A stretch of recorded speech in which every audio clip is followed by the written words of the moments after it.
Lectura del Santo Evangelio según San Juan. En aquel tiempo Jesús habló así: en verdad os digo, el que no entra por la puerta en el redil de las ovejas, sino que escala por otro lado, ese es un ladrón y un salteador. Pero el que entra por la puerta es pastor de las ovejas. A éste le abre el portero, y las ovejas escuchan su voz, y a sus ovejas las llama una por una, y las saca fuera.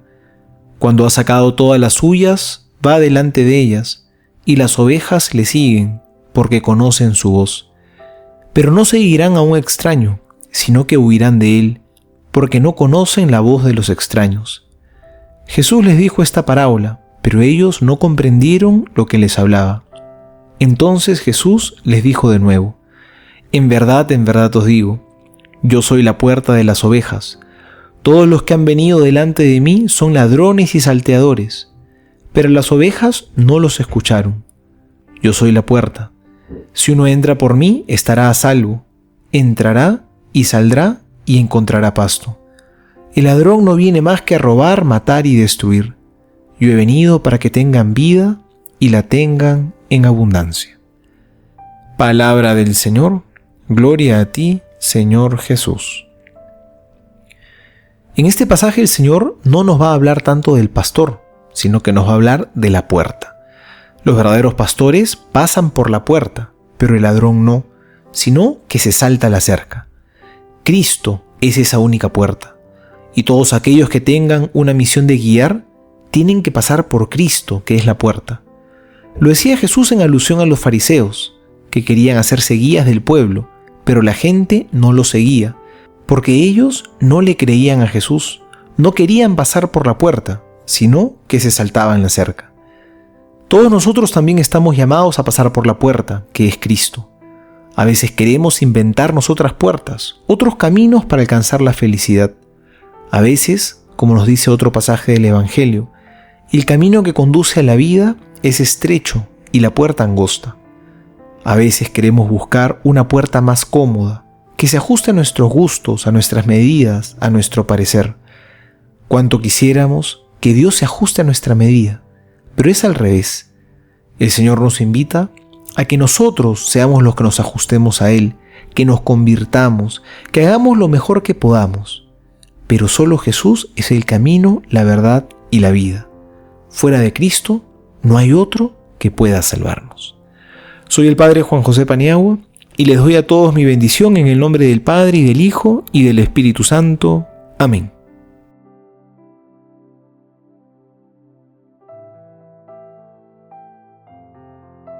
Cada 12 de mayo, la Iglesia celebra a San Pancracio de Roma. Fue un mártir que, según la tradición, murió en Roma en plena adolescencia por su fe en Cristo, siendo sepultado en la Vía Aurelia, a 2 miliarios de la urbe.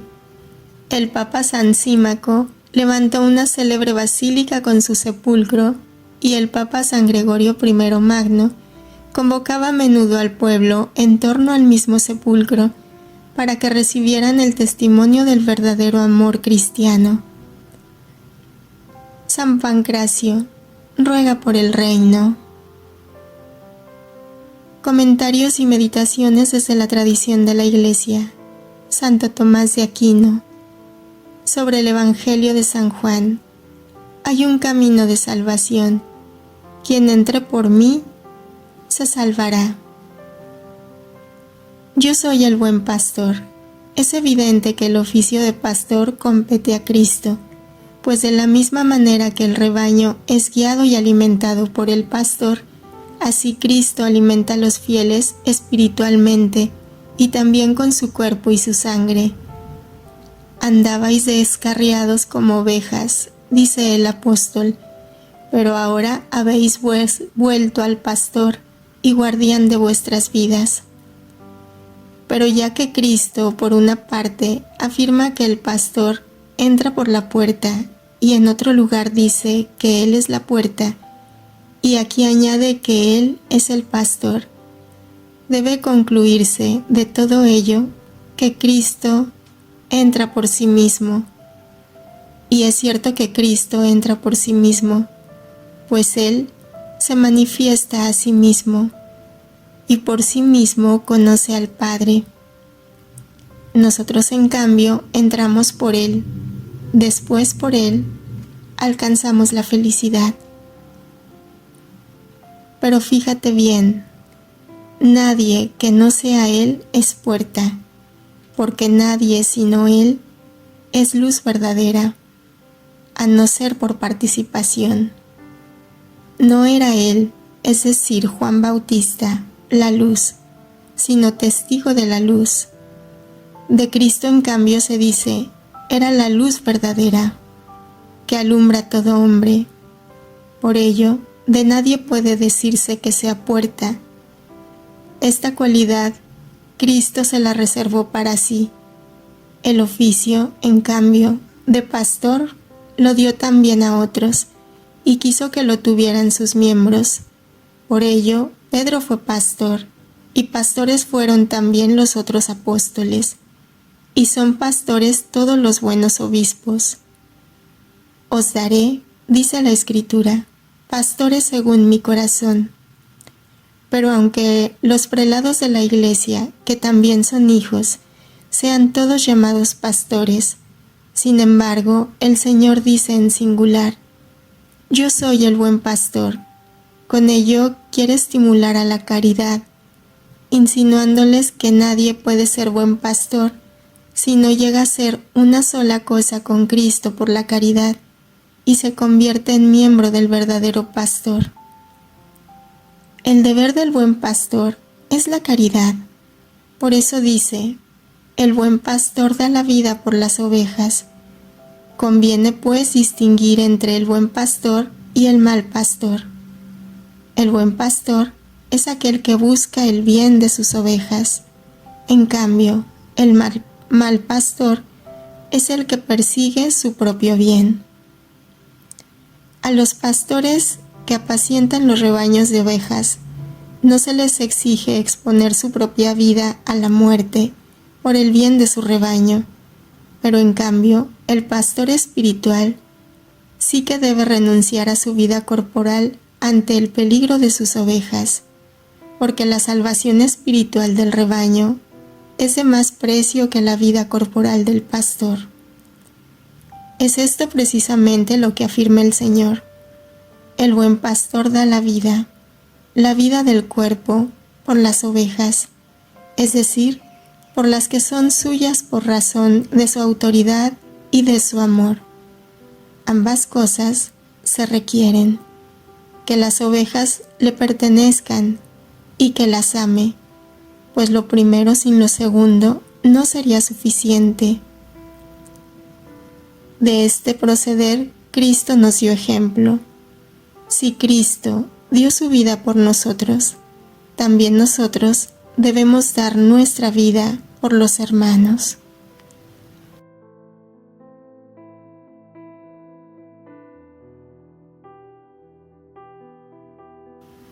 Yo soy la puerta de las ovejas. Nuestro Señor dice que es la puerta del aprisco. ¿Qué es, pues, este aprisco, este cercado, del cual Cristo es la puerta? Es el corazón del Padre en el cual y del cual Cristo es verdaderamente una puerta digna de amor. Él abrió el corazón hasta entonces cerrado a todos los hombres. En este rebaño se reúnen todos los santos. El pastor es el Verbo eterno. La puerta es la humildad de Cristo. Por las ovejas de esta casa entendemos las almas humanas, pero los ángeles también pertenecen a este rebaño. El portero es el Espíritu Santo, porque toda verdad comprendida y expresada viene de Él. Con qué amor y qué bondad nos abre la puerta del corazón del Padre y nos da sin cesar acceso al tesoro escondido, a las moradas secretas y a la riqueza de esta casa. Nadie puede imaginar y comprender cuán acogedor es Dios, presto para recibir, deseoso, teniendo sed de hacerlo, y cómo va delante nuestro en cada instante y a cada hora, ¿Cómo permanecer obstinadamente sordo a esta amorosa invitación? ¿Cuántas invitaciones y llamadas del Espíritu Santo son rechazadas? Nos negamos a causa de todo tipo de cosas de aquí abajo. Queremos tan a menudo otra cosa y no este lugar en donde Dios quiere tenernos. Volumen 17, febrero 22, 1925.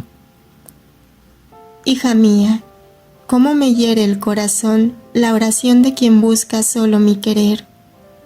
Siento el eco de mi oración que hice estando sobre la tierra. Todas mis oraciones se reducían a un punto solo, que la voluntad de mi Padre, tanto sobre mí como sobre todas las criaturas, se cumpliera. Fue el más grande honor para mí y para mi Padre Celestial, que en todo hice su santísima voluntad. Mi humanidad, con hacer siempre y en todo la voluntad del Eterno, abría las vías entre la voluntad humana y la divina, cerradas por la criatura. Tú debes saber que la divinidad, al crear al hombre, formó muchas vías de comunicación entre Creador y la criatura. Vía eran las tres potencias del alma: la inteligencia, vía para comprender mi voluntad; la memoria, vía para recordarse de ella continuamente; y la voluntad, en medio de estas dos vías, formaba la tercera vía, para irse en la voluntad de su Creador. La inteligencia y la memoria eran el sostén, la defensa, la fuerza de la vía de la voluntad, para que no pudiera desviarse ni a derecha ni a izquierda.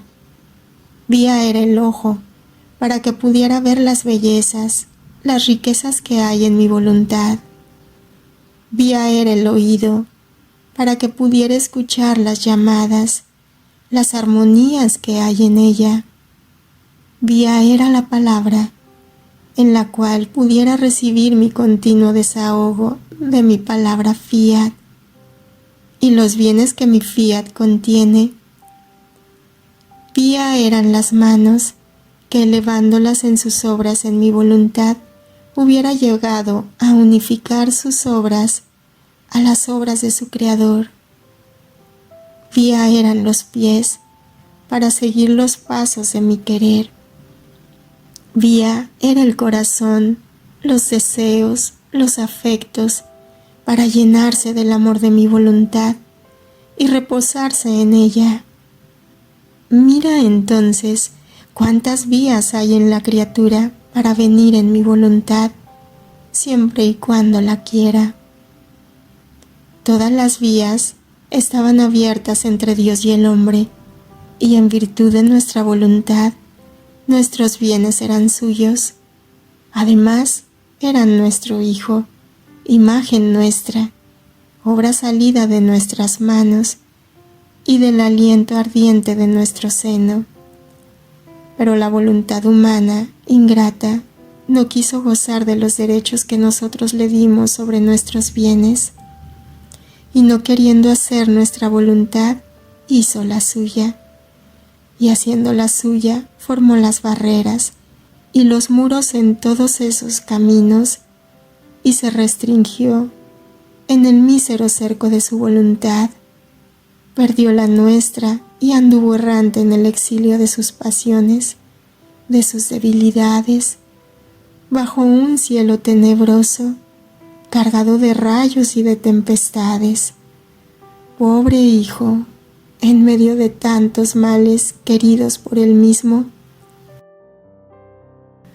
Así que cada acto de voluntad humana es una barrera que pone a la mía, es una reja que forma para impedir la unión de nuestros quereres. Y la comunicación de los bienes entre el cielo y la tierra queda interrumpida. Mi humanidad, compadeciendo y amando con amor infinito al hombre, con hacer en todo la voluntad de mi Padre, mantuvo íntegros estos caminos, estas vías, e impetró quitar las barreras y romper las cercas que la voluntad humana había formado. Así que abrí de nuevo los caminos a quien quiera venir en mi voluntad, para restituirle los derechos que por nosotros habían sido dados al hombre cuando lo creamos.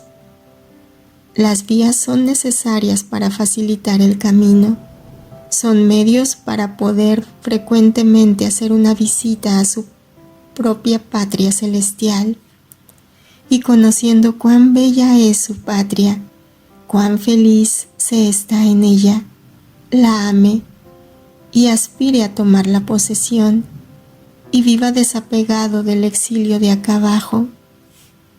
Estos caminos en la criatura eran necesarios para hacer que frecuentemente subiera a su verdadera patria, la conociera y la amara. Y una señal de que el alma está en estas vías y de que ama su patria celestial es si poniéndose en camino en nuestra voluntad hace sus visitas. Esta es también una señal para ti.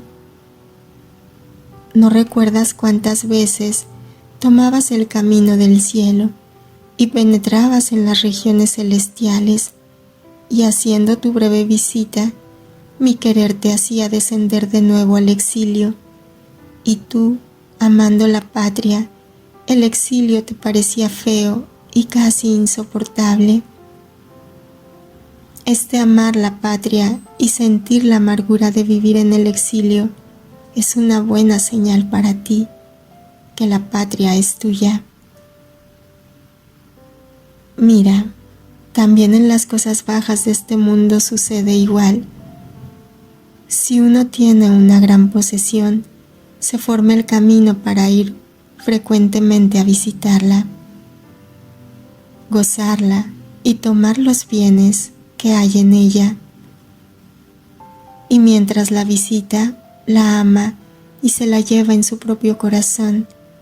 Pero si en cambio no se forma un camino, jamás visita su posesión, porque sin camino es casi inaccesible y no habla nunca de ella. Esto es una señal de que no la ama y desprecia sus mismos bienes. Y a pesar de que podía ser un rico, él, por su mala voluntad, es un pobre que vive en la más escuálida miseria. He aquí por qué mi sabiduría al crear al hombre quiso formar las vías entre mí y él, para facilitarle la santidad, la comunicación de nuestros bienes y la entrada a la patria celestial.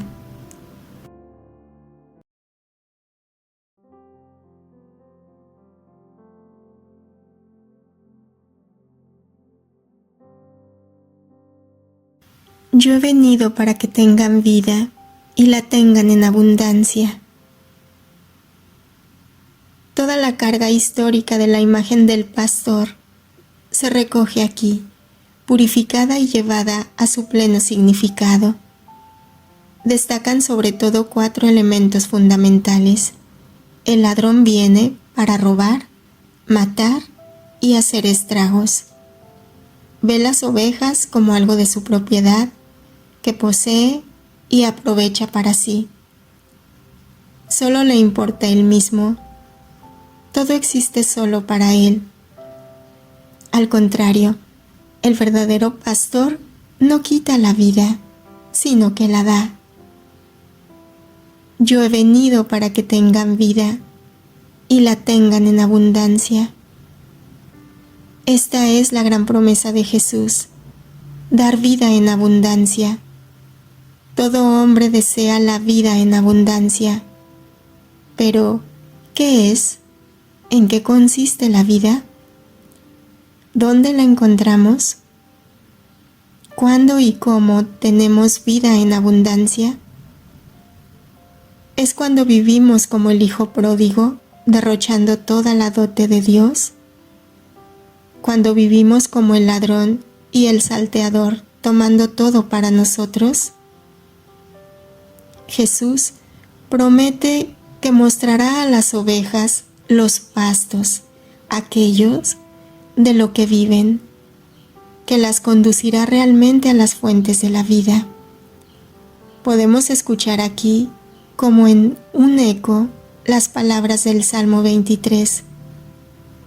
En verdes praderas me hace recostar, me conduce hacia fuentes tranquilas.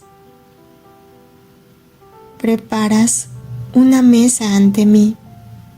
Tu bondad y tu misericordia me acompañan todos los días de mi vida. Resuenan más directas las palabras del pastor en Ezequiel. Las apacentaré en pastizales escogidos. Tendrán su dehesa en lo alto de los montes de Israel.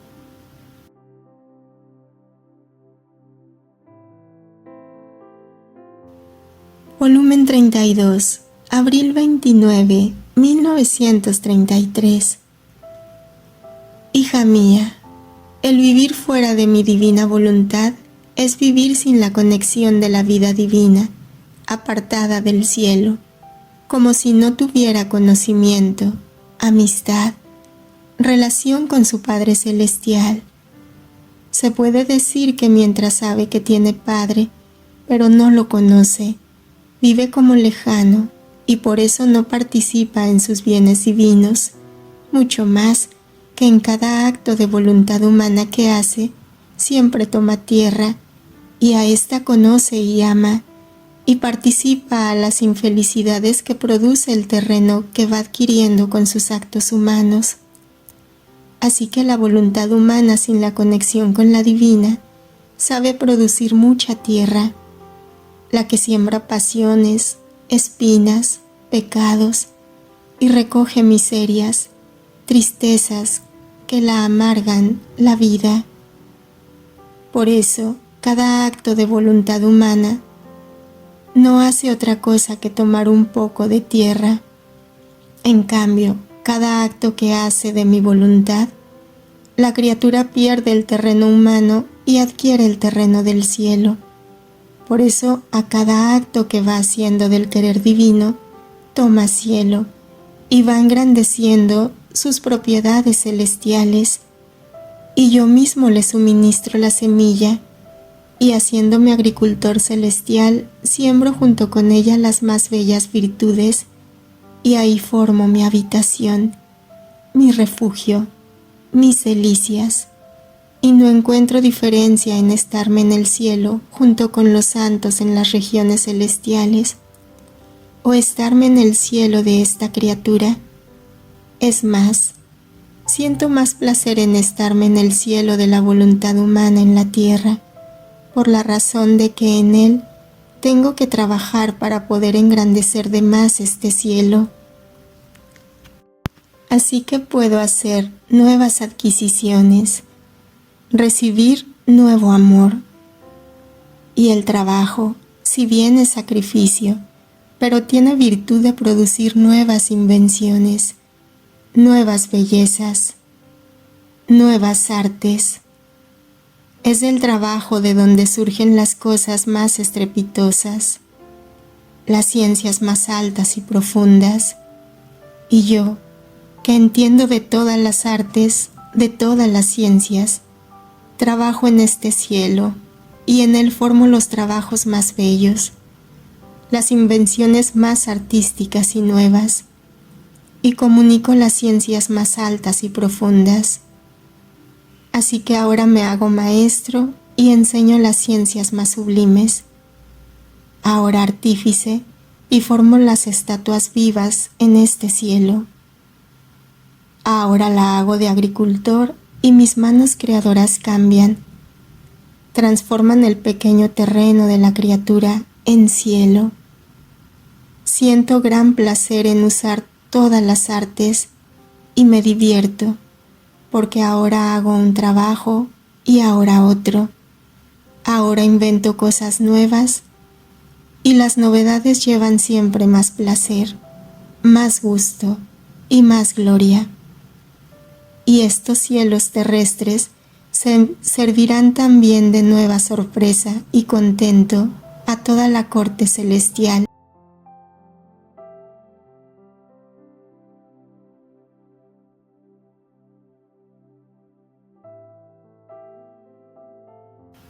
Donde reina mi voluntad divina como vida en la criatura, yo todo puedo hacer.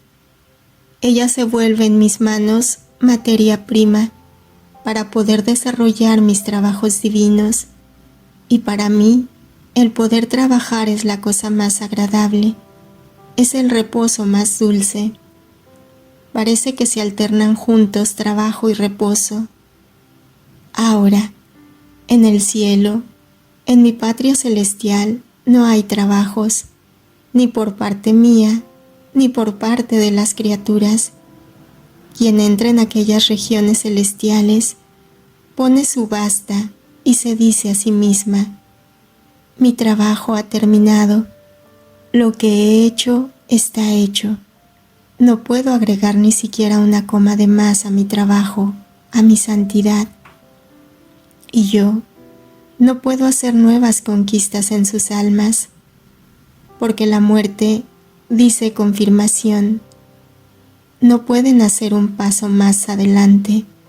Por eso no hay trabajos en la patria celestial, sino que todo es triunfo y gloria. Puedo decir que toda la suntuosidad que hago de dar nuevas alegrías, nueva felicidad y bienaventuranzas continuadas, con las que tengo raptado a todo el cielo, es todo por parte mía, pero de ellos no me es dado adquirir más nada. He aquí el por qué me agradan más, porque las conquistas, los trabajos, los gustos que encuentro en estos cielos terrestres del querer humano no pueden existir donde todo es triunfo y gloria, ni siquiera en las regiones de mi patria divina. Por eso sé atenta y no salgas nunca de mi voluntad, y yo te prometo no suspender jamás mis trabajos divinos en tu alma.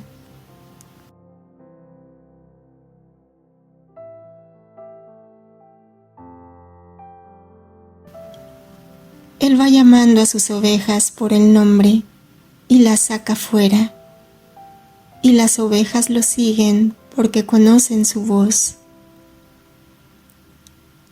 Un tercer motivo esencial del sermón sobre el pastor es el conocimiento mutuo entre el pastor y el rebaño. Él va llamando a sus ovejas por su nombre y las saca fuera, y las ovejas lo siguen porque conocen su voz. En este versículo saltan a la vista dos interrelaciones que debemos examinar para entender lo que significa ese conocer. En primer lugar, conocimiento y pertenencia están entrelazados. El pastor conoce a las ovejas porque éstas le pertenecen, y ellas lo conocen precisamente porque son suyas. Conocer y pertenecer, en el texto griego, ser propio de, ta y dia, son básicamente lo mismo. El verdadero pastor no posee las ovejas como un objeto cualquiera que se usa y se consume. Ellas le pertenecen precisamente en ese conocerse mutuamente, y ese conocimiento es una aceptación interior. Indica una pertenencia interior, que es mucho más profunda que la posesión de las cosas. Lo veremos claramente con un ejemplo tomado de nuestra vida. Ninguna persona pertenece a otra del mismo modo que le puede pertenecer un objeto. Los hijos no son propiedad de los padres. Los esposos no son propiedad uno del otro, pero se pertenecen de un modo mucho más profundo de lo que pueda pertenecer a uno. Por ejemplo, un trozo de madera, un terreno o cualquier cosa llamada propiedad Los hijos pertenecen a los padres y son a la vez criaturas libres de Dios, cada uno con su vocación, con su novedad y su singularidad ante Dios. No se pertenecen como una posesión, sino en la responsabilidad. Se pertenecen precisamente por el hecho de que aceptan la libertad del otro y se sostienen el uno al otro en el conocerse y amarse. Son libres y al mismo tiempo una sola cosa para siempre en esta comunión. De este modo, tampoco las ovejas, que justamente son personas creadas por Dios, imágenes de Dios, pertenecen al pastor como objetos. En cambio, es así como se apropian de ellas el ladrón o el salteador. Esta es precisamente la diferencia entre el propietario, el verdadero pastor y el ladrón. Para el ladrón, para los ideólogos y dictadores, las personas son solo cosas que se poseen, pero para el verdadero pastor, por el contrario, son seres libres en vista de alcanzar la verdad y el amor. El pastor se muestra como su propietario precisamente por el hecho de que las conoce y las ama. Quiere que vivan en la libertad de la verdad.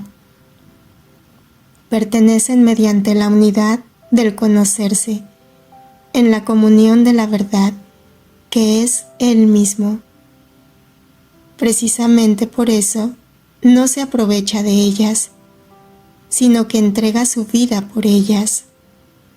Del mismo modo que van unidos logos y encarnación, logos y pasión, también conocerse y entregarse son en el fondo una misma cosa.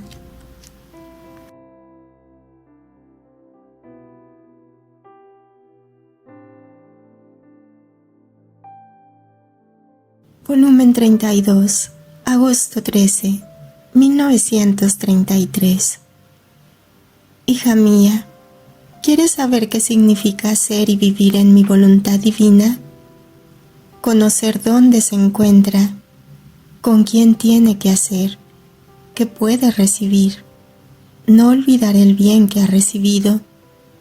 Todo esto es señal de que el alma vive en mi divina voluntad, porque decir que vive en ella y no conocer dónde se encuentra la morada divina que se presta a hacerle de habitación sería no apreciar, porque las cosas, las personas, los lugares, cuando no se conocen, no se aprecian. Decir vivo en el querer divino y no saberlo es absurdo, y si no lo conoce, no es una realidad, sino un modo de decir, mientras que la primera cosa que hace mi voluntad es develarse, hacerse conocer a quien quiere vivir junto con ella. Por lo tanto, conociendo dónde se encuentra, conoce qué tiene que hacer con un querer tan santo que quiere todo para darle todo. Por eso, se pone en acto de recibir su santidad, su luz, y le pone en acto de vivir de los bienes de aquel que convive junto, porque conociéndolo no siente más el deseo de abajarse en su voluntad humana, mucho más que ya no es suya. Con este conocimiento la criatura adquiere el oído para escucharlo, la voz para hablar de él, la mente para comprenderlo, la confianza en modo divino para pedir todo y recibir todo. Así que no ignora los bienes que posee, es más, esto da ojo para custodiarlos y agradece a aquel que tanto se ha bajado a vivir con ella. Ahora, si alguno lee estas líneas que te he hecho escribir y no comprende lo que está escrito, y quedando maravillado pondrá en duda verdades tan sacrosantas ¿Y hasta dónde puede llegar la criatura con vivir junto con mi querer? Es señal de que no vive con él. ¿Cómo lo puede comprender si no tiene en sí esta vida tan santa? No ha probado jamás sus delicias, no ha escuchado jamás sus bellas lecciones, su paladar no ha gustado jamás este alimento celestial que sabe dar mi voluntad. Por eso, ignoran lo que sabe hacer y dar mi fiat. Y si lo ignoran, ¿cómo pueden comprenderlo? Cuando un bien se conoce, si no se sienten al menos las disposiciones de quererlo creer, lleva la ceguera de la mente y la dureza del corazón, y se puede llegar aún a despreciar aquel bien que para quien lo conoce y lo posee forma su fortuna y su gloria, y daría su vida humana para poseer la vida de mi fiat y sus bienes que ha conocido, y conociéndolo es toda oído para escucharlo, es toda ojo para mirarlo, es toda corazón para amarlo, es toda lengua para hablar de él. Más bien, quisiera tener quién sabe cuántas lenguas para decir el bien que conoce, las prerrogativas de aquel que posee como vida, porque la suya no le basta para poder decir todo lo que él conoce. Por eso, cuando quiero dar un bien, un don, especialmente el gran don de mi voluntad como vida en la criatura, la primera cosa que hago es la de hacerla conocer. No quiero dar la luz y ponerla en lugar oculto como si no la tuviera, ni mis dones para esconderlos y como para sepultarlos en ella. ¿En qué aprovecharía darlos? Y si no los conoce, ¿cómo podría la pobre criatura corresponderme? ¿Amarlos y apreciarlos? Si doy, es porque quiero que hagamos vida juntos y unidos gocemos el bien que le he dado. Es más, tu Jesús se hace vigilante centinela para custodiar lo que he dado a mi amada criatura.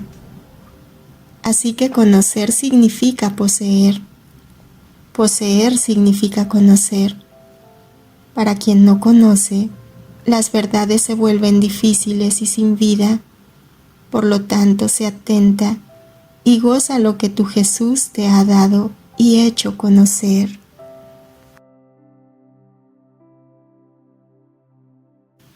Jesús es el pastor y la puerta por la cual pasan las ovejas. ¿Lo reconocemos como tal? Él conoce nuestro nombre, pero nosotros reconocemos su voz. Pidamos al buen pastor que aleje de nuestras comunidades todo tipo de peligro y división.